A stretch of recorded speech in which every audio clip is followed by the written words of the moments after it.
Maliban sa ilang sangay ng gobyerno, pinaghahandaan na rin ng ilang grupo ang ikakasang kilos protesta kasabay ng ika-4 na sona ng Pangulo. Para bigyan tayo ng update live mula sa Elliptical Road sa Quezon City, nasa frontline ng balitang yan si Dave Abuel. Dave, may mga nagkikilos protesta na pa riyan.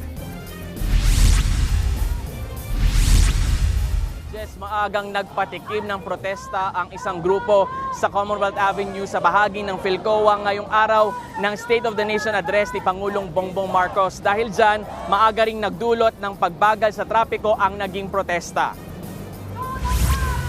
Maagang nagsunog ng FEG ang grupong Bagong Alyansang Makabayan o Bayan Timog Katagalugan kanina.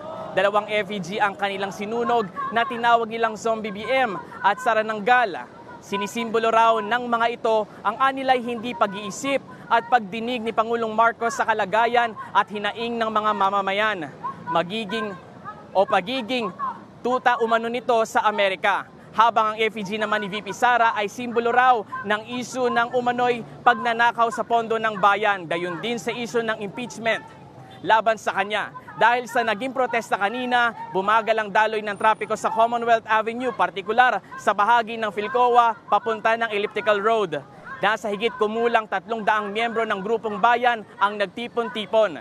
Sakay ng mga jeep, nagtungo naman sila sa opisina ng Department of Agrarian Reform para iparating ang hinaing ng mga magsasaka. Susubukan daw ng grupo mamayang hapon na makalapit hanggang St. Peter Parish sa Commonwealth kung saan naman sila magdadaos ng kanilang programa kasabay ng sona ng Pangulo.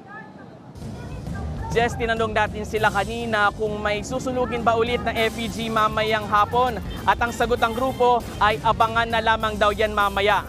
Nauna nang sinabi ng Philippine National Police na labag umano sa batas ang pagsusunog at maaring maaresto kung walang kaukulang permit. Samantala, sa mga kapatid nating motorista na ayaw maipit sa traffic sa Commonwealth Avenue ngayong araw, maaaring bisitahin ang social media post ng Quezon City LGU sa mga inilatag nitong mga alternatibong ruta.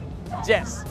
Yan ang Express Report ni Dave Abuel mula sa Quezon City. Mga kapatid, Nikki de Guzman po. Para sa pasada ng mga rumaratsyadang balita, mag-follow at mag-subscribe na sa social media pages ng News 5.